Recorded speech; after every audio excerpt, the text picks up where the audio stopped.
Hi, welcome everyone. I want that picture, by the way. Okay, so before we begin, we have a few names to mention. Tonight's sponsors are Kiki, or Kike, and Kike, and Esther Gorin, in memory of Chayesar from Ansky, Bat Yisrael Menachem Mendel, and Refuah Shalema for Menachem Mendel ben Sarah Batya, and Avram Yankiv ben Chayesara. And we have another sponsor, Jonathan Forden, and in honor of the Refuah of Menachem Mendel ben Sarah Batya. He should have a Refuah Shalema. And we are doing the Eloi Nishmat, the 4 souls that were taken from us this week. Ya'ali Kutiel, Shir Hajjaj, Shir Atzur, Erez Orbach. May their neshamos have an aliyah. I actually prepared tonight's talk in memory of them while I was preparing. I don't know how many of you have seen the footage of what happened, but it's devastating. It's a devastating way to die. And there are a few more people in the hospital, a few more young soldiers that were also stuck underneath the truck, and they're in critical condition. So it's going to be for their refuah as well. I don't know their names. I can try to get their one name. 1 second, let me just see before we begin. Can we get another name for my husband passed away 3 weeks ago, 2.5 weeks ago. He has what, I'm sorry? My husband passed away 2.5 weeks ago. Can they do something for him too? Yes, please. Alfred Tevel ben Yehoshiao. You should have an aliyah's neshama. Wow. You should be comforted among the mourners of New Jerusalem in Zion. Wow. Okay, let me get the name.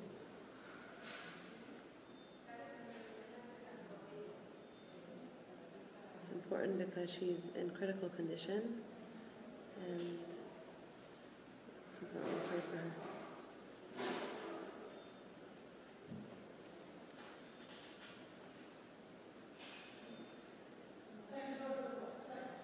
I don't know where it is. It's been here. Aviv Batanat. Aviv Batanat, you should have a refuah shlema. We're dedicating our class to her. Okay, let's begin. Tonight's class, we're going to be talking about love. Okay, from a whole different angle, from a whole different perspective. So, you know, when this happened, for the past few weeks already, I've been in this different kind of mode and understanding things in a much deeper way. I've been asking a lot from Hashem to clarify some concepts for me, and He has. That's what happens when you ask. You know, it's funny because like we make things a lot more complicated than they have to be, because Hashem really just wants us to ask, just like when the first man was created, you know, Adam Arishon, he was created, and there was nothing. Garden of Eden was empty. And he came into a barren land, and there was nothing there.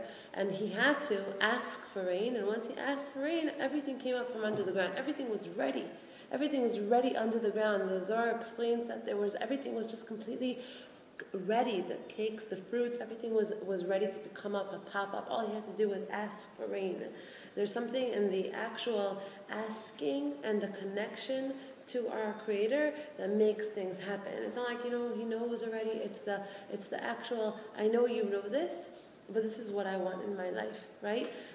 This concept of how to pray, what to pray for, it needs a separate class, okay? It needs a separate class.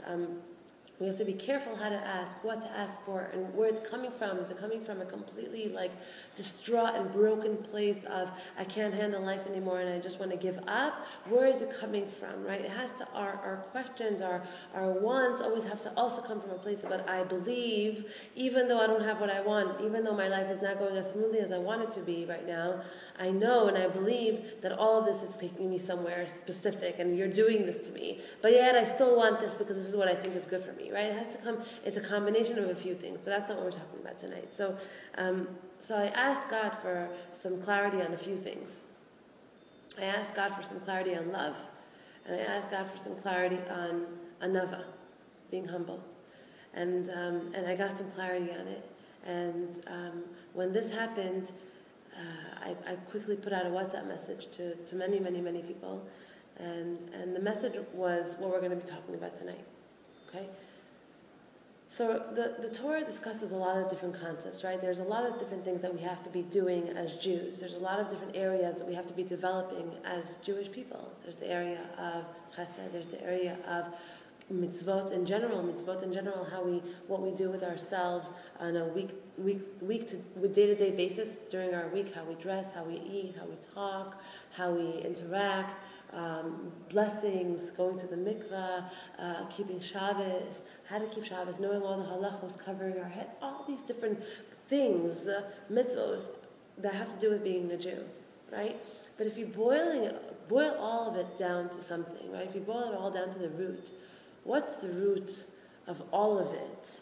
Because there's a message, there's a running theme in Judaism, there's a running theme in spirituality. And the running theme is love. So how do I understand it to be love? So we just have to understand what Hashem wants, right? We have to understand His language. What's His language? Now there are many, many places in the Torah that discuss this concept. And what I want to narrow it down tonight. I want to walk out of here tonight understanding a concept that needs to be super, super understood and needs to be spread. It needs to be spread today because there's a lot of mitzvah observance wherever we go in the Jewish world, thank God, in the Orthodox Jewish world. But this concept is highly lacking, unfortunately. And because it's highly lacking, we're still in the situation that we're in, which is we are on many people's targets. We are on many people's targets. We are on many people's blacklists. Okay, many people don't like us. Many people want to get rid of us. In every single generation, there are people that want to get rid of us, and we're saved from their hands. Just yesterday, my sister called me alarmed because she had someone that called her that works in the government, who's also her friend. Her husband works high up in the government, and she said, there are threats on the Jewish schools in Florida. If I were you, I would tell you, I can't give you specifics, but if I were you, there are terrorist threats. I would go take my kids out of school right now. I would go pick them up this minute, okay? Because we don't know what's real, what's not real. But there are. My husband let me know, and he can't say more than that, right? That there are. We're on people's targets, right? And this is not to scare us or anything. This is to get real. Okay, to get real that we are living in exile. We are living in a reality where every single generation, the Jew always had a big fat X on their forehead. Every single generation, the Jews were unliked. Israel is not liked, right? People say today, anti-Israel. There's this concept of being anti-Israel. Anti-Israel is a really nice way of saying anti-Jew. A really modern way of saying anti-Jew, right? Anti-Semitism, right? So it's important to know from a Torah's perspective how I'm able to make things better. We're not supposed to be standing here shaking in our underwear. Oh my gosh, oh my gosh, oh my gosh, oh my gosh. That's not what we're supposed to be doing. That's not supposed to be our response. We are Jews. Jews are highly, highly effective in everything that they do if they're focused in their mission. If they know what they're doing, if they know how to do it, how to accomplish it. We're not supposed to be sitting here, oh my gosh, oh my gosh, oh my gosh, oh my gosh, what's going to happen to us, right? We're supposed to be knowing how to utilize our strength to be able to combat the evil in the world. And that's our job. We were chosen to be the chosen people.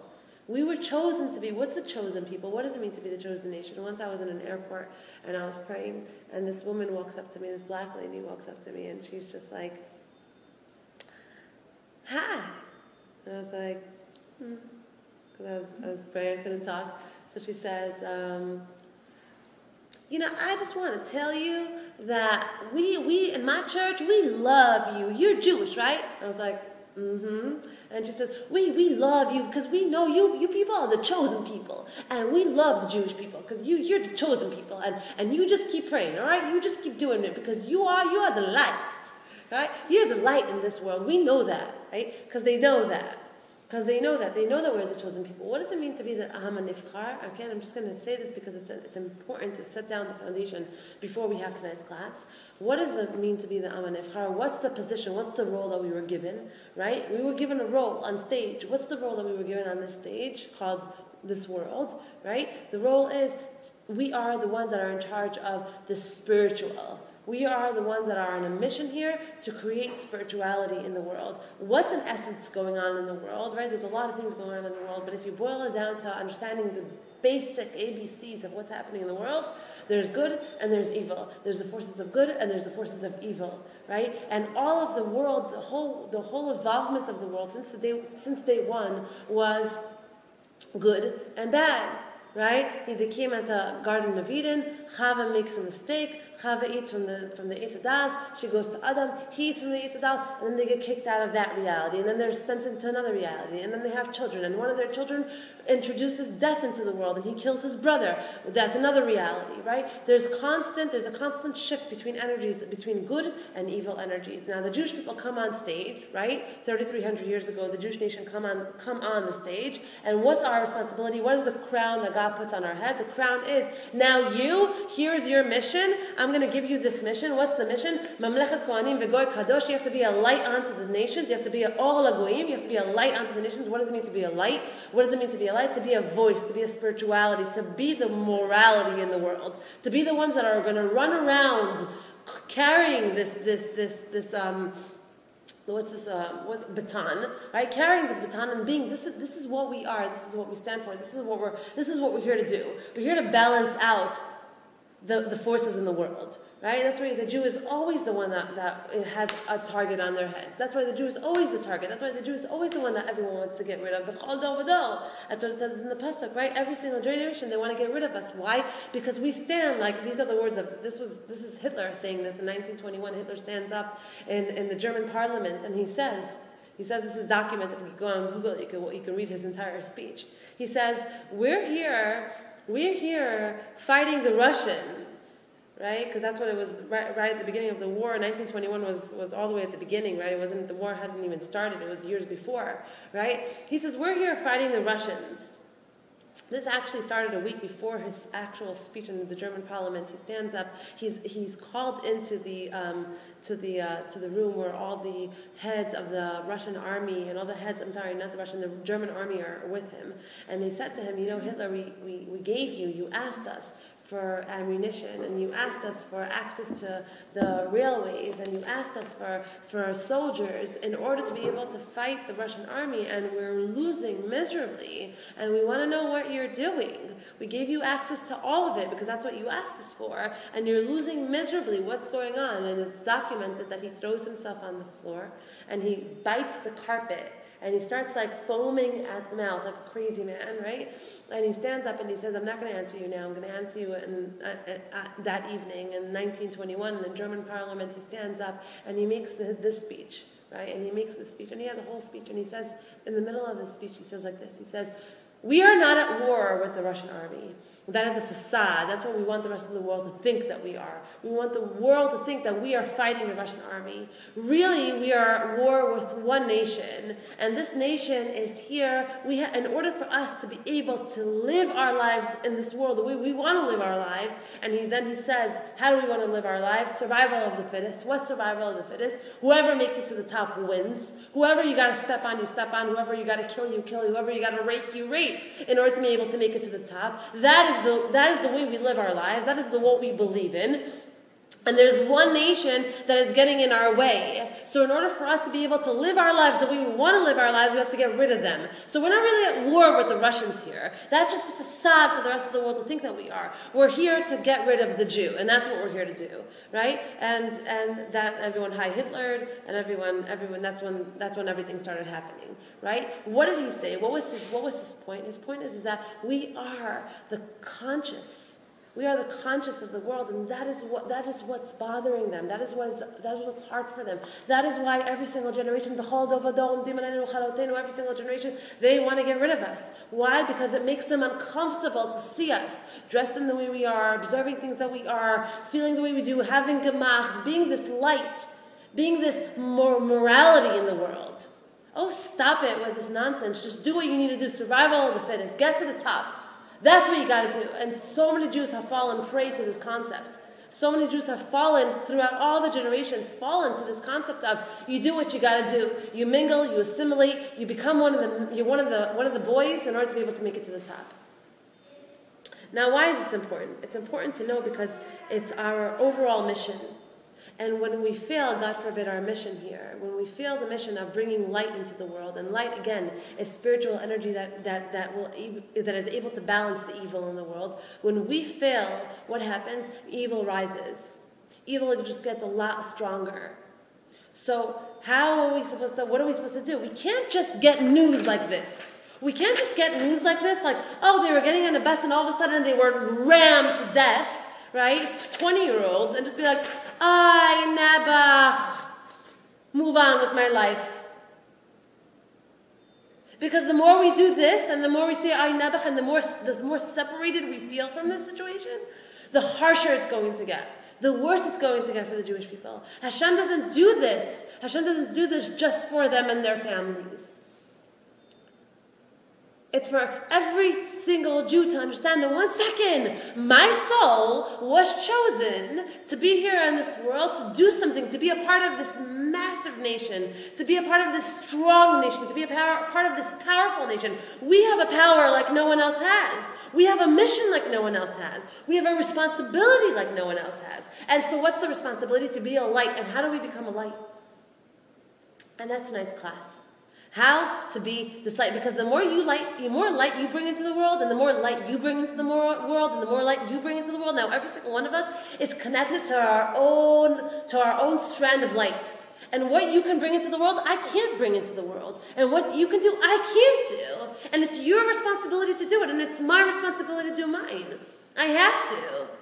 Because if I don't, then more evil will sprout wherever we see it, and then there's going to be shootings in Fort Lauderdale airport, and children being evacuated from the JCC, which is what happened yesterday with the FBI and the SWAT team because of terrorist threats. You see, there are no Arabs, and there is none of these things. It's not really what's happening. There's no Obama, and there's no politicians, there's no Hillary Clinton, there is none of it. There are puppets. What there is evil and good. And when good rises, evil falls. And when evil rises, good falls. Or when good falls, evil rises. So all I have to do is do my share. And what's my share? How do I bring more of my light into this world? Because the more you turn on your switches, because it's you turning on your switch, it's me turning on my switch. And it doesn't have to do with, you know what, I have to take on more mitzvos now, I have to cover my hair more, I have to bring my tichel down to here, I have to, keep another level of kashrus, I have to keep another level of this, I have to do it. It has very little to do with that. How do I know that? Based on what we're going to be learning tonight. And we have to learn, people always have to learn from history. We always have to learn from history, because once we learn from history, we know how to be able to approach our present. We know how to approach our present. The Torah tells us in many, many, many different examples. This is just from 5 minutes worth of, reading through Spartan. But I could have gone on to lists and lists and lists and lists if I wanted to. The Torah tells us clearly. The first time we had our temple, the first Bet HaMikdash, right? We had a Bet HaMikdash. And the Bet HaMikdash was destroyed. Why was it destroyed? The first Bet HaMikdash was destroyed because of 3 sins. Which 3 sins? Come on. Come on. Good. Gilui Arayot. Killing.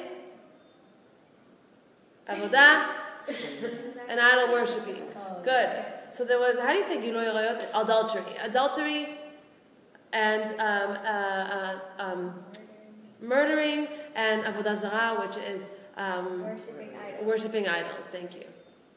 Right? So they went out into Galut. They went into Bavel. They left Israel. The Bet HaMikdash was destroyed, and they went out into Bavel. And then 70 years later, they come back. And what do? They rebuild the second Beit HaMikdash. They rebuild the second temple. And the second temple, the way it's described is that the people that lived then were incredible, were holding. If you would walk down the street, you would be like, wow, all the people that are living here are incredible tzaddikim. People with their beards down to the floor. People that were keeping the highest level of Shabbos, the highest level of kosher, the highest level of tznius, the highest level of all of it.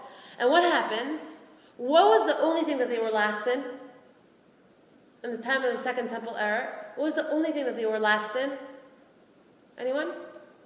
Loving each other. What? Loving each other. Exactly.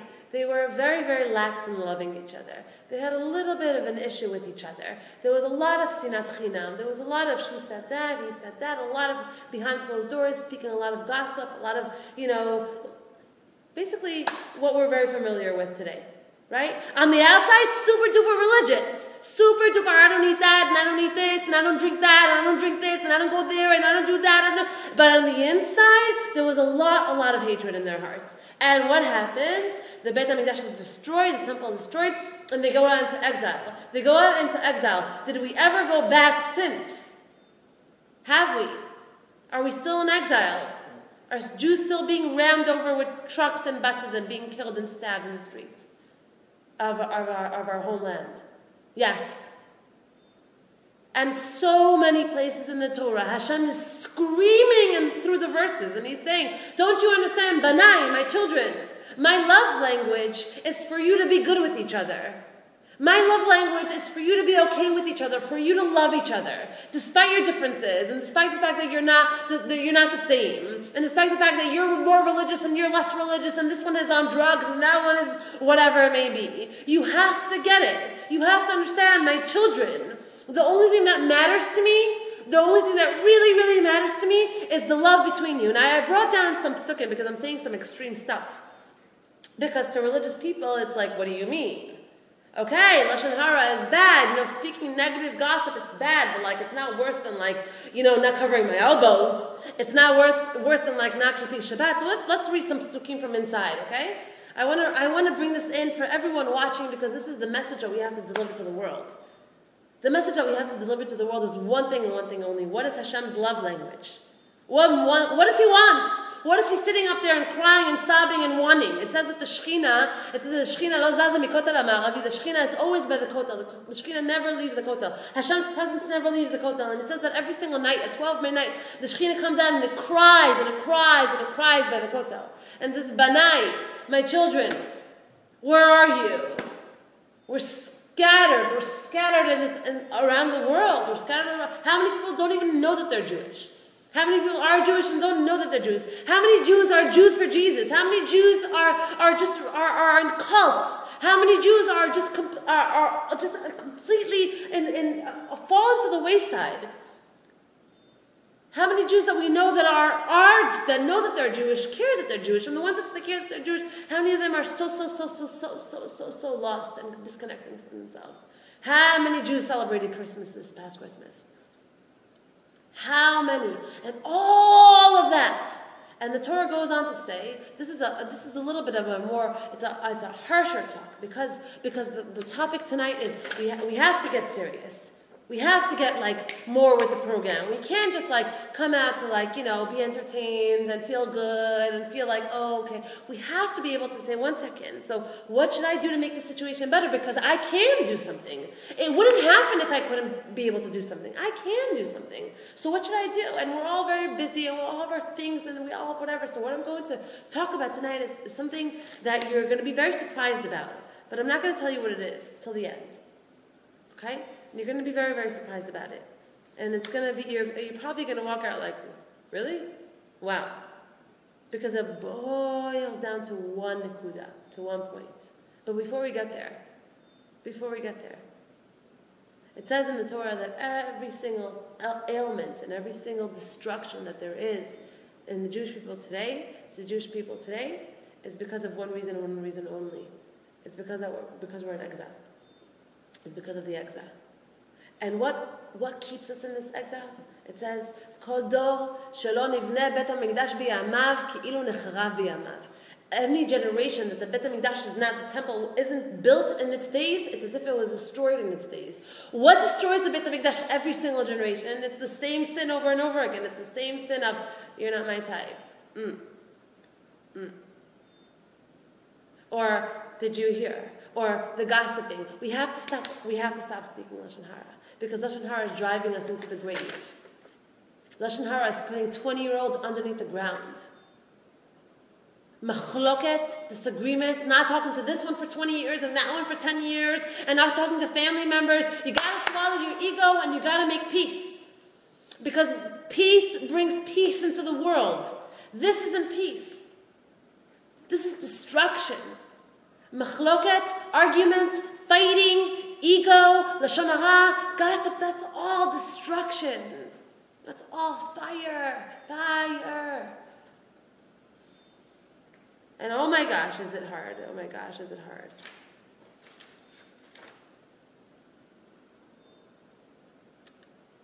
You know, the more cold we get, the harsher it's going to get.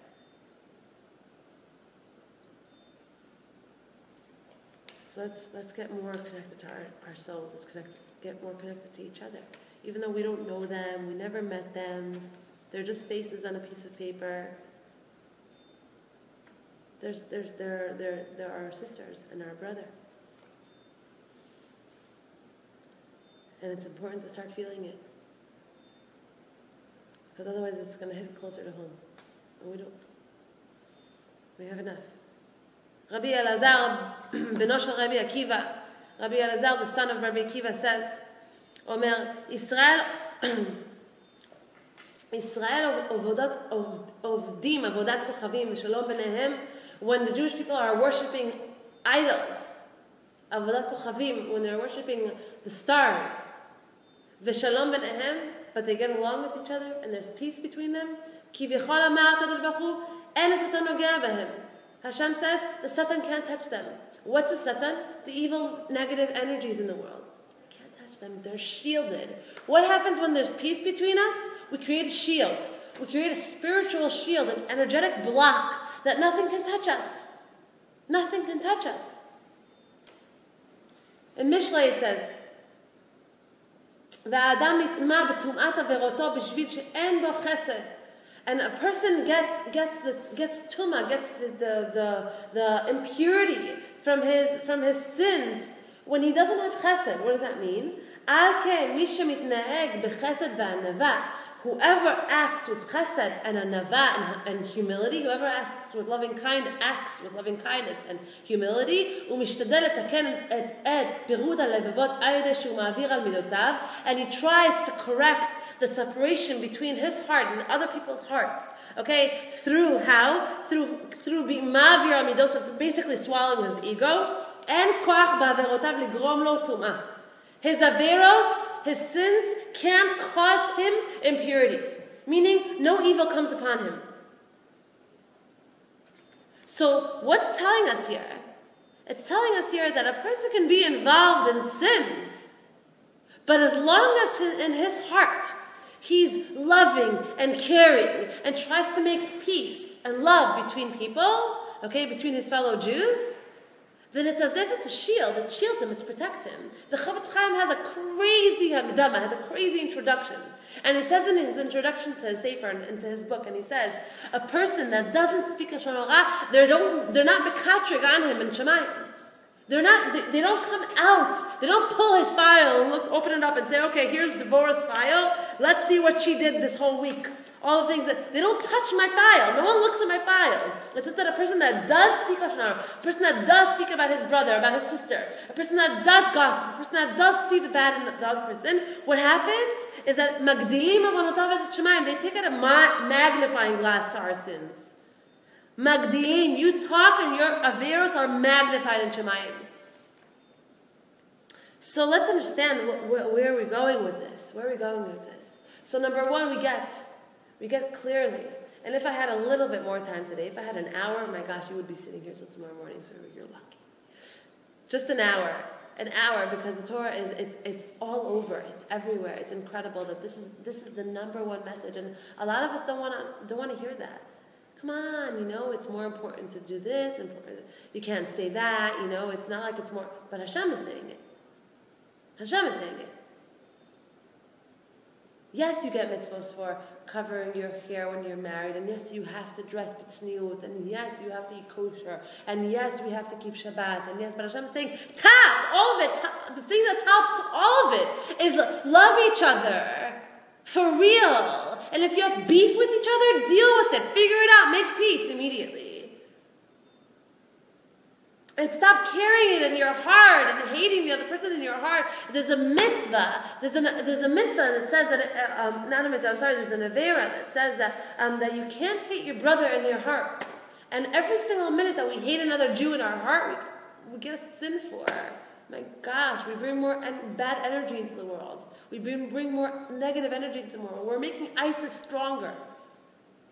We're making the evil stronger in the world. The more we hate people in our heart, the more separated we are from them. So what can we do? So now we get our problem. So we get the problem. We know what the problem is. The problem is when we're involved in that kind of relationship, when we can't make peace, when we are gossiping, when we hate on people, when we separate ourselves from people. Doesn't mean you have to be everyone's best friend. Doesn't mean you have to be everyone's best friend, but make sure you have peace with people. Peace with people and send them on their way if you don't want to be their best friend. Doesn't mean you have to be in touch with them all the time. Peace with people and send them on their way. Whoever you want to keep close, whoever not. No. But to make sure your heart's clean. And to make sure that your mouth is clean. Right? Okay, so we understand that that's number one, Hashem's love language, peace in His nation. Number two, we know that that's the reason that we're still here in exile, because we haven't fixed the reason that we were sent into exile. Number three, the more involved we are with light, the less energy, the less power all the negative forces in the world have. The less possible this is able to happen again. And don't say I'm just like one person in this nation of like 3 million people or 6 million people or whatever, or 13 million people. How many people are we today? How many Jews are in the world today? I don't even know. I think there's 13 million in Israel. No, I think it's in total. 13 million in total. Okay, so you really, really matter. Like, we really matter because 13 million isn't so much. Of the 13 million, how many people even know about this? Even know about their strength? Even know about their connection? Even know about their spiritual strength that they have in the world? Of the 13 million, how many people already know? How many people already care? Let's just make it, let's just boil down to like 3 million. So we really, really, really, really are impacting with every single thing that we do, we think, we say, we're really, really impacting the whole shift of energy, the whole energetic field of the world. Right? So how does it work? How does it work? What should I do? So tell me what I should do. Right? Tell me what I should do. So here's an amazing story. This is a true story I heard from Rabbi Wallerstein. And it happened, it's interesting that we're bringing up the war tonight, okay? It happened during the war, and there was a Nazi officer. He was a top SS officer. He had many officers under him. What made him so top, what made him number one in that specific ghetto was that he had a lot of blood on his hands, meaning he's killed the majority of the Jews that were killed in that ghetto. He's done it himself. And he lived not far from his job, where he worked. He lived not far from there. And every night after work, he would, after killing his quota of Jews, he would come home, and he had a small boy at home. He had a small child at home, and all his friends, all the other Nazi officers, would also come over. They would come over afterwards, and they would drink, and they would get drunk, and they would celebrate, and they would laugh, and they would whatever. And his son would hear like all the stories about the Jews and how awful they are and terrible they are, and how they would laugh at them, and they would make fun of them, and they would make fun of their noses, and they would make fun of the way they did this and did that all day. Like that's what they would do. And his son thought like, okay, the Jews are just like like the pigs outside. They're just like the Jews. Anyway, the war was over, and this boy grows up, and he goes touring. He goes touring around the world. And he has a stopover in Israel. For like a week. He ends up by a friend in a kibbutz, and he gets to this kibbutz, and he loves it. He like falls in love with Israel. Right? He falls in love with Israel. He gets there. He loves it. He loves the cows. He loves the chickens. He loves the eggs. He loves the sunrise. He loves being there. He loves milking the cows and the goats and the sheep. He loves the whole vibe. And he stays. He stays there and he meets a really nice girl and they fall in love. A non-Jewish girl, also Aryan, just not Jewish. They fall in love and they decide to get married. They get married. They're still living on this kibbutz a bunch of years later. And she is like a little bit more spiritual and a little bit more like into mysticism and Kabbalah, and she starts to go to these classes. And she goes to these Jewish classes, and she comes back home and she starts telling him all about these classes that she's going to, and they both get really, really interested in learning. They both started getting really interested in Torah and learning in classes, and they start keeping Shabbat, and she lights candles, and they go through a conversion. They convert. Meanwhile, they have one child, and then a year later they have another child, and they have another child, and they're like, he's German, she's also, they have like these like three like blonde kids, like with like white skin and blue eyes, and like they're just like, like they became, as the years went on, they became Hasidish, so they had a long blonde payas, and side locks, and they're just like living in Israel, and they moved out from the kibbutz, and they moved to like a Masha'arim type of place, where it was much more Hasidic, and they're living their life. One day they get a phone call. One day they get a phone call from the prison where his father is sitting in jail there, and she answers the phone, and they let her know that the father is dying. We just want to let you know that your father is dying. If you want to come visit him, now is the time. So she tells her husband, and her husband's like, I don't want to go see that man. Like, he's older now. He understands what his father did. I don't want to go see that man.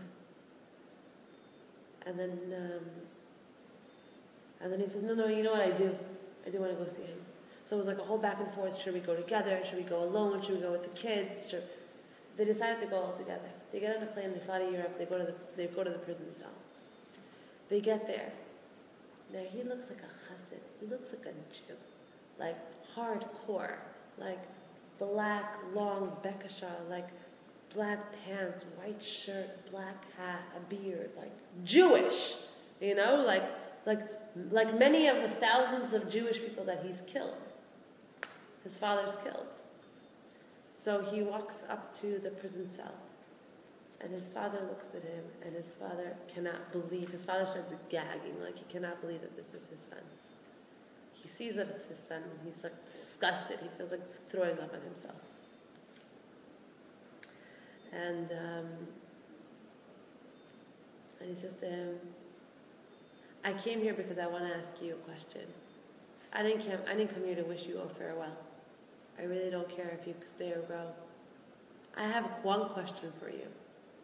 I need to know what you did in your disgusting, pathetic life that merited you to have me as a son, her as a daughter-in-law, and then he takes his 3 children, he sticks them up against the cell wall, and he says, and these as grandchildren.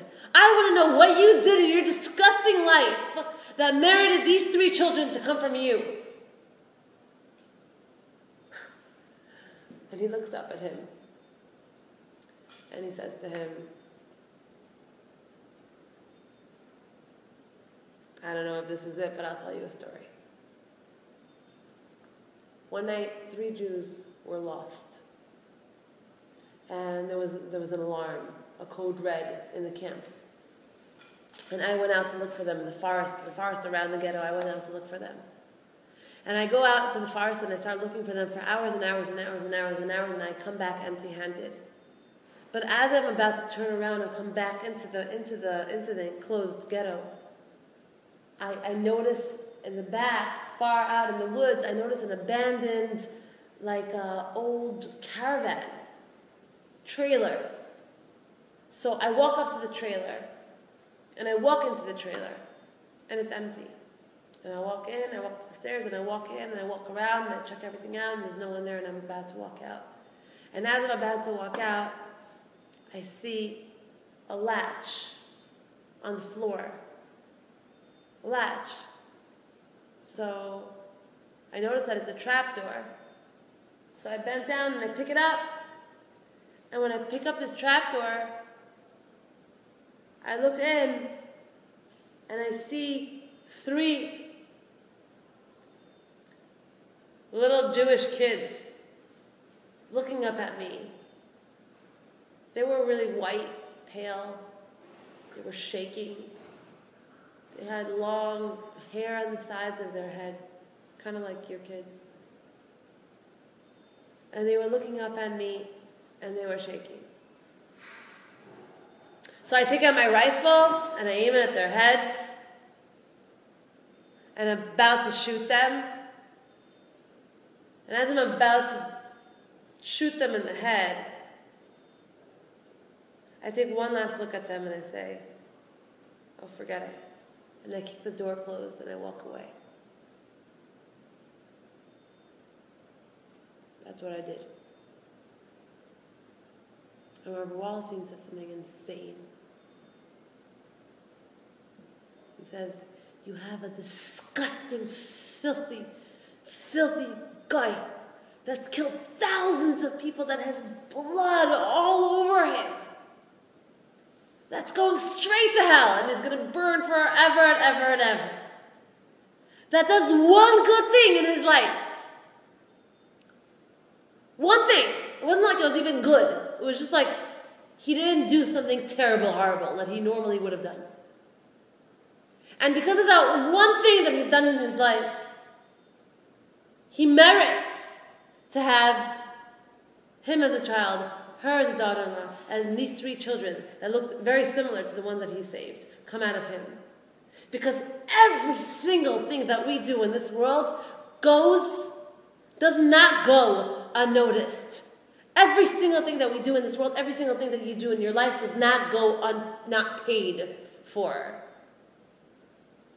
Every time you smile at someone that you don't want to smile at. Every single time you make up with someone you don't want to make up with. Every single time you save yourself from speaking about someone that you really want to talk about. Every single time you are in a space of should I or shouldn't I, and you make the right decision, your deeds will never go unrewarded.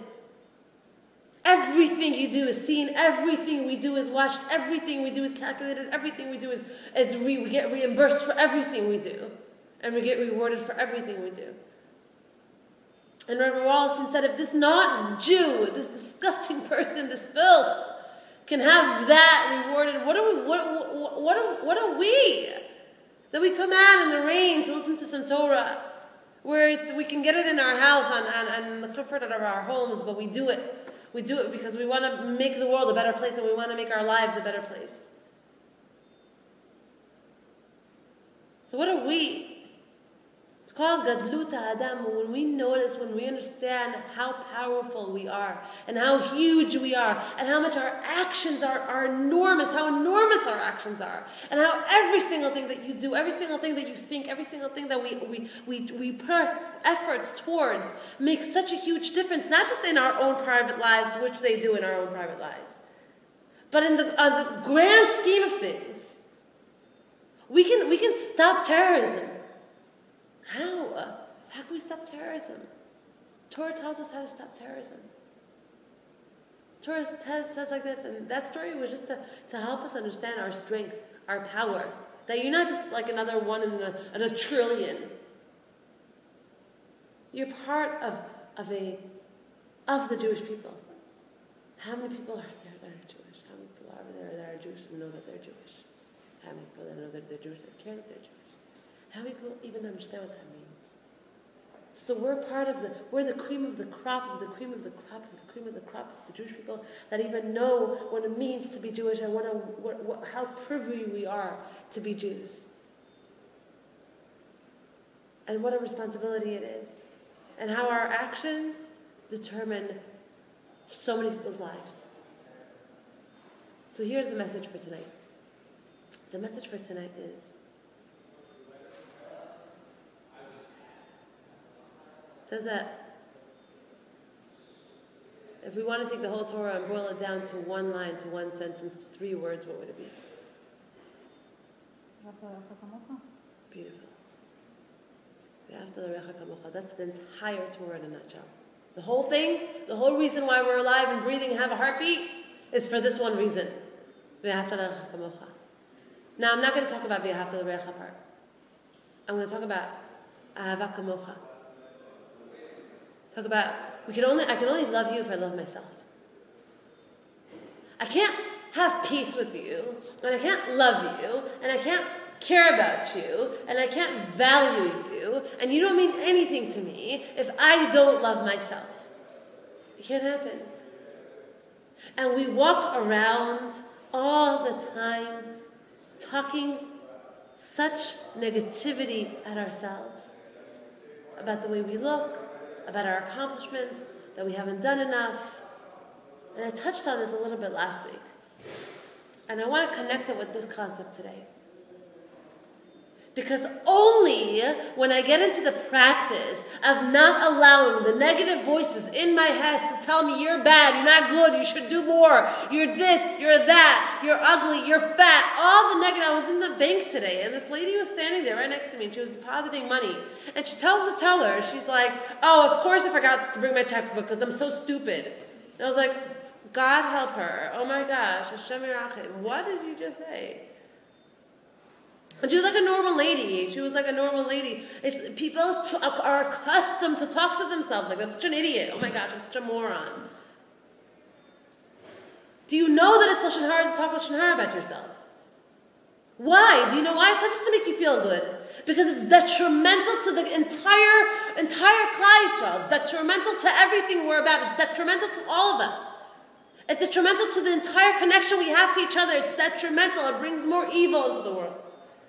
The negative self-talk that we have going on within ourselves is terrible. Don't talk bad about yourself to yourself ever.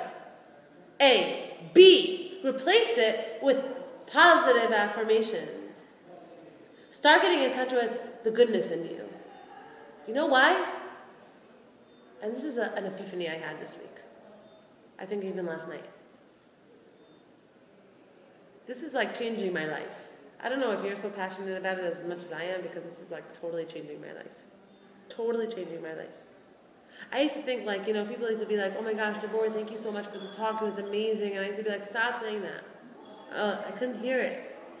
Right? Or you did this for me. Thank you so much. You're so amazing. Or you did that and I couldn't handle it. Like, stop it. And there was something inside of me, like I didn't like it. And all of a sudden Hashem communicated with me yesterday.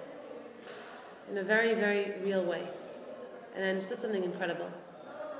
It says, and with this we're going to end, and follow me on this. Everyone, wake up. Up. Get up. Move your body. Yes, you. Move your body. Everyone sit up. It's almost over. 5 more minutes. Let's go. Wake up. It says like this.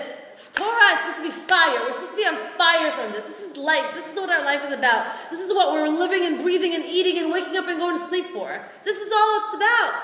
So we gotta get more connected. We gotta get more charged. Like a phone gets charged and it's 100 and you're like, yes, it's 100, right? You gotta charge yourself. And it's not gonna happen to you. It's not gonna come from the sky. It's gonna be like a lightning bolt and it's gonna be like, oh, I'm on fire. I love my life and Judaism is amazing. Unless you're in the game. You got to throw yourself back in the ring all the time. You've got to throw yourself back in the ring and inspire yourself and re-inspire yourself and wake yourself up and put yourself in the head if you have to and wake yourself up and get yourself inspired and alive, okay? Because the more inspired you are, the more amazing your life will be. And the more amazing your life will be, the more incredible we as the Jewish people will be. And the more incredible we as the Jewish people will be, Geula will be here, Mashiach will be here. So it's a big deal. It's a very big deal. So here's the epiphany that I had. It says that Moshe Rabbeinu was a Navi Kol Adam. He was the most humble person of all people in the world. He was the most humble individual that lived on the face of the planet, right? And yet he was the greatest leader that ever lived, right? Lo kan ki Moshe.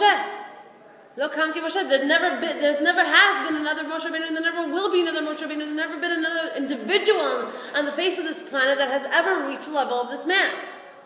And then he was so humble. So how do you maximize yourself, your potential? How are you such a bomb, a leader? You see your strength, you see what you're capable of doing, and at the same time, be so humble. I think we don't understand what it means to be humble, and that is why we are mechutzafim. We have a chutzpah to think we're not enough. We have the chutzpah not to view our greatness and to see our greatness and to tap into our greatness. It's chutzpah. You know why? Because imagine God created this right here. He created this chair. He painted it and everything. He created it himself. And you're like, it's all right. It's okay. I mean, it's black over here and it's scratched over here, and I don't really like the color, and it's a weird shape, and like makes a lot of noise. And I mean, it's fine. It's fine. It's not like bad. It's okay. That's how we view ourselves. It's like Hashem made me, and now I'm this critic. I have a scratch over here, I have black over here, it's a weird shape, it's a weird color, it comes from a weird family, it's a little dysfunctional, it thinks weird things, it does weird... I mean, it's okay, it's not bad, but it's not like amazing. Who are you to say that about yourself? Who are you to even think that about yourself? You know why it looks this way? Because he specifically made it this way. You know why? Because he needs it to be this way, and not that way, not that chair. He wants this chair. He doesn't want this chair. He wants this chair. You know why? Because what this chair can do, this chair can't do. So you're going to come stand on the side and be a critic and be like, yeah, I mean, it's all right. I'm not like this speaker or this leader or this tzaddikat. I'm just whatever. Who are you? And I'm serious. Because we think like we're being humble. You're not being humble. You're being chutzpan. We're being chutzpahdik when we say that about ourselves. It's obnoxious to say that about ourselves because we didn't create ourselves. We didn't choose to be here. We were exactly formulated. I chose my eyes. I chose my nose. I chose to be here. I chose to be in that family. I chose to know how to be a speaker, to be a teacher, I didn't even choose to live in Florida. I don't know. I have no choices. Everything has planned out for me. So I'm going to stand on the side and start criticizing this creation, this being. I'm going to start criticizing Torah. You should be more of this, you should be more of that, you're not enough of this, you're not enough of that. I mean, look at you, look at all the mistakes you've done. You don't know how to do this, you don't even know how to be married, for goodness sakes. Who am I to talk that way? He planted me on this world. He brought me into this creation. He wants me to do something. I was given a mission, and he says, run with this mission, because only you can do this mission. And only you, with exact ways of your life, the constructs of your life, the way I set up your life, who you are married to, who you're connected to, who you are, where you come from, your family, all your dysfunctionalities, all the traumas that you went through, everything, that's what I want. I don't want this, I want that. And only that can get there. And only that can reveal that light that the world needs. And only that can reveal that light that Mashiach will come only when that light is revealed. So what are you going to do? You're going to sit back and say, nah. Me? You see, we have to see ourselves like Moshe Rabbeinu. He was so humble because he's so got that it's not about me. I have a mission. I was given a tafkid. I was given a job on this world, and that is to maximize my potential.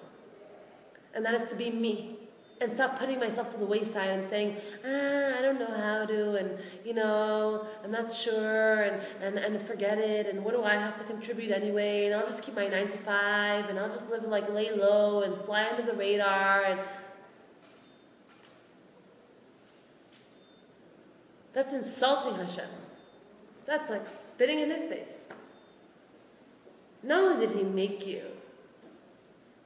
not only did he create this bria, this creation, which is you, which has never, ever, ever, ever, ever, ever, ever existed on the face of the planet. There will never, ever be another you. There never was another you. There never will be another you. There's one you walking the planet. One specific mission, one specific job that he needs carried out in this world. And you're like, it has scratches, it's black, it's weird, it's an ugly color. Who am I? That's not humility.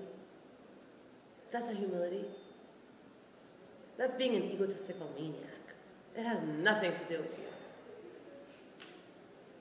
It has nothing to do with you. You take your potential, you take your talents, you take everything that you were given, your mind, your smarts, your character, everything, and all the traumas and all the negativities and all the failures are all connected to that same piece.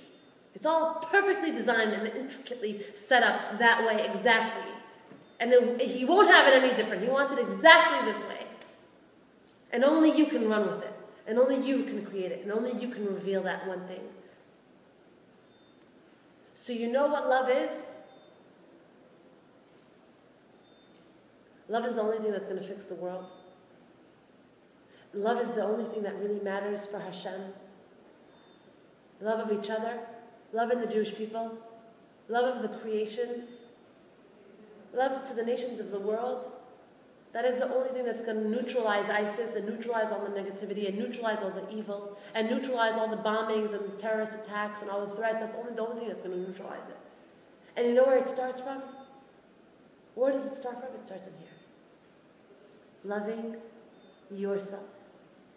You know why Moshe Rabbeinu loved himself? Just like he loved her, and he loved him, and he loved the sheep, and he loved the sunrise, and he loved the sunset, because it's all a creation of Hashem. That's why he loved himself. Because I'm also a creation of Hashem. I don't understand the matter. I can't be like, I'm an idiot. I didn't bring my checkbook. I can't accomplish that. Who am I? I'm nothing. That's not being humble. Humble is understanding that it's not you, but it is you. Humble is understanding that, being humble is understanding, wow, I have so much. I can do so much. I'm such a huge person inside. I know my character. And going home and starting to write down what amazing characters you have, what characteristics you have in yourself. What you've done that was amazing in your life. Who you've helped, who you've touched. How many times you've done things for people. What you know that only you were given, and how incredible. And get in touch with the kochos that Hashem has given you. Because only once you know them, and once they're in front of you, and once you see them clearly, and once you're like, oh, Hashem gave this to me. I didn't give this to myself. He gave it to me. So once I'm clear about what I have, and my tools, and the toolbox that I was given in this world, and my soul was sent down with, then I can do things, then I can act, then I can live. And then I don't get haughty. Oh, I am such a great speaker, or I am such an amazing leader, or I am such an incredible friend, whatever it may be. I'm doing my job. Thank God I was given these strengths. Thank God I was given these kochos. Awesome. This is what I got to do. Positive affirmations. Write them down for yourselves. I go to sleep every single night. I struggle with this so much. Here I am, spilling my guts in front of people. But it's true, we have to know that. Struggle with it so much, and I realize that the more I struggle with it, the less me I can be, and the less I can do, and the less I can give to the world. Because I'm thinking, and the more the less I do for the world. And the less I do for the world, the worse off I am. And the world doesn't have to mean Facebook Live. The world means in your home, in your relationship with your husband, with your kids, with your friends. That's the world. That's your world. So let's get real, and let's get with it, and let's drop the I'm nothing really. No, I don't know why I'm not. Let's drop that. Let's get in touch with our strengths. Let's get in touch with our potential, and let's get out there, and let's make a difference, and let's beat the evil in the world, because that's our job and that's our mission. Hashem's like, wake up, because people are dying and things are happening. I'm dying to bring Mashiach. I'm dying to rebuild Jerusalem. I'm dying to give you the Beis HaMikdash. Let's go, people. I need you. You're my army. No, you shoot. No, you shoot. Imagine an army like that. Somebody's got to take that rifle. Someone's got to take that gun and start shooting. Someone has to start activating the world, the people around. Everyone's like, no. Everyone walking around with their bad self-esteem and negative self-image and low self-confidence. And you don't have the time or the right to feel bad about yourself. You got to get in the game, because we have a war to fight. And it's called good versus evil, light versus darkness. And right now, the darkness is really, really, really, really getting in the game. They're really, really strong because the good is like, yeah, am I good? Am I not good? Can I do something? Can I not do something? Do I matter? Do I count? Does it even make a difference what I do? Yes. Huge. Tremendous. So, as long as you're being humble, or whatever definition we have in our minds, we're hurting ourselves. And that's not what Hashem wants. So, with that, I'd like to wish you all Hatzlacha. Hatzlacha. Get courageous enough to get in touch with yourself. Get courageous enough to meet this creation that Hashem has created. Wow. Look at that. He gave me this, he gave me that, he gave me this, he gave me that. And if you can't find anything, start looking. Because if He created you, if He made you, if you're still living and breathing and have a heartbeat right now, and that means that He still loves you and He's breathing life into you every single moment. Akol neshima v'neshima.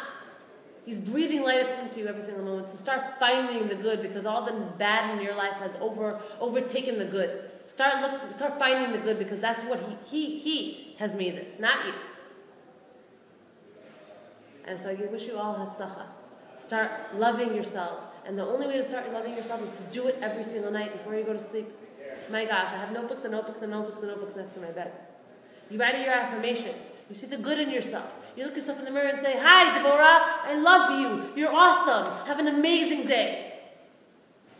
You do that. Because there's only one of you on this planet. And we don't want to come back here again. Another Gilgal. The Rizal says we're all recycled souls. Because we all didn't get this last time. We didn't get this last time. Last time we were like, "Oh, me, I'm nothing. I'm no one." That was last time. This time we gotta get in the program. We gotta get with the game. Thanks for coming. Good night.